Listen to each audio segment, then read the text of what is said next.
పాడల్ tennis నయా concept. పూర్తి వివరాలకు చదవండి రేపటి సాక్షి హైదరాబాద్ ఎడిషన్.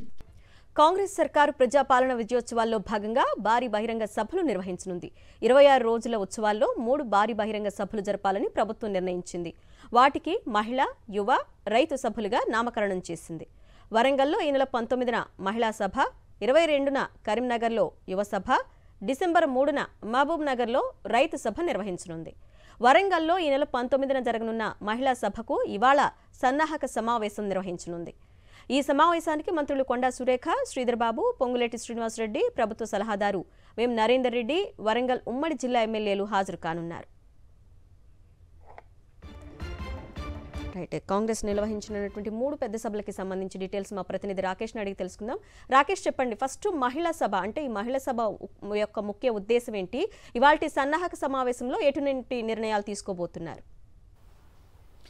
కాంగ్రెస్ ప్రభుత్వం ఏర్పడి డిసెంబర్ 7కు సంవత్సరం పూర్తవుతున్న సందర్భంగా ఈ నెల 14 నుంచి డిసెంబర్ 9 వరకు 26 రోజుల పాటు ప్రజా విజయోత్సవాలు చేయాలని కాంగ్రెస్ ప్రభుత్వం నిర్ణయించింది. దానికి అనుగుణంగా ఎల్బీ స్టేడియంలో బాలల దినోత్సవం సందర్భంగా ఈ ఉత్సవాలను సీఎం రేవంత్ రెడ్డి ప్రారంభించారు. అయితే 26 రోజుల కార్యక్రమంలో భాగంగా 3 భారీ బహిరంగ సభలు పెట్టాలని ప్రభుత్వం భావిస్తుంది. ఆ 3 సభలు కూడా ఒకటి వరంగల్, అలాగే కరీంనగర్, మహబూబ్ నగర్లో పెట్టబోతున్నారు. ఈ నెల 19న మహిళా సభను వరంగల్లో పెట్టబోతున్నారు. దానికి సంబంధించిన సన్నాహక సమావేశాన్ని ఈరోజు మంత్రులు, సలహాదారులు వరంగల్లో నిర్వహించబోతున్నారు. ఇప్పటికే ముఖ్యమైన నేతలందరూ కూడా వరంగల్ బయలుదేరడం జరిగింది. వరంగల్ ఉమ్మడి జిల్లాకు సంబంధించిన ఇన్ఛార్జి మంత్రి పొంగులేటి శ్రీనివాసరెడ్డి, అలాగే స్థానిక మంత్రి కొండా సురేఖ, అలాగే సంబంధించి పీసీసీ అధ్యక్షుడు, దీంతో పాటు ప్రభుత్వ సలహాదారు వేం నరేందర్ రెడ్డి, జిల్లాకు సంబంధించిన ఎంపీలు, ఎమ్మెల్యేలందరూ కూడా ఈ సన్నాహక సమావేశానికి అటెండర్ కాబోతున్నారు.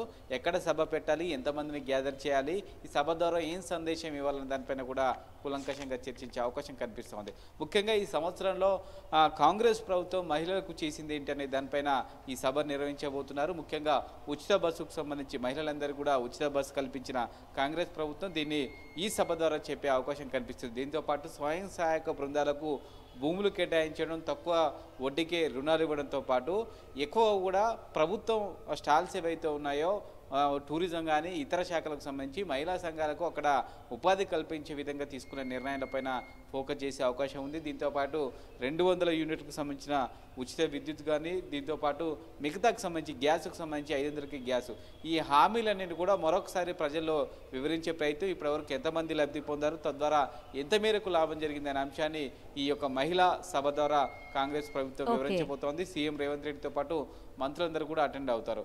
కరీంనగర్లో ఈ నెల 22న యువ సభను నిర్వహించబోతున్నారు. ఉద్యోగాలు ఎంత మేర కల్పించారు, ఇంకెన్ని ఇవ్వబోతున్నారు అనే ఒక క్యాలెండర్ను ఈ యువ సభలో వివరించబోతున్నారు. మహబూబ్నగర్లో డిసెంబర్ 3 లేదా 4న ఒక బహిరంగ సభ పెట్టబోతా ఉన్నారు. ఆ సభ ద్వారా రైతులకు జరిగిన లబ్ధి ఏంటి, సబ్సిడీలు కానీ, రుణమాఫీ కానీ, రైతు భరోసాకు సంబంధించి ఎప్పుడు విడుదల చేస్తారనే విషయాన్ని ఈ సభ ద్వారా వివరించే అవకాశం ఉంది. సీఎంతో పాటు మంత్రులు, ప్రభుత్వానికి సంబంధించిన ముఖ్యమైన నేతలు, అధికారులందరూ కూడా ఈ సభలకు అటెండ్ అవుతారు. డిసెంబర్ 9న ఒక కీలక ప్రకటన చేయబోతున్నారు ఈ సభల తర్వాత అనేది ప్రభుత్వం నుంచి సమాచారం అందుతుంది. Okay Rakesh, thank you.